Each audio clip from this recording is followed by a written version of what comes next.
How to see time to charge on iPhone. Hello everyone, I am Bishaka and welcome to our channel. Now let's get right into the tutorial.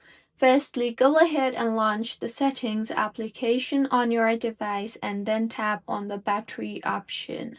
Now, in the interface that you would be led to, make sure that you have plugged your iPhone to a charger in order to be able to see your charging time.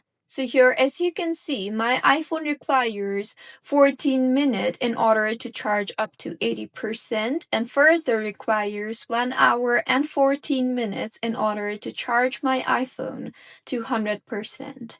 If you want, you can also change the charge limit. So go ahead and tap on the charging option you see there and further change your charge limit. And now go back and you will be able to see the charging estimated time according to your charge limit.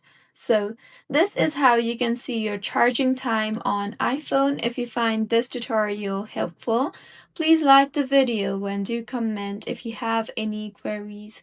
Also, do subscribe to our channel for more helpful tutorials like this. See you on the next one.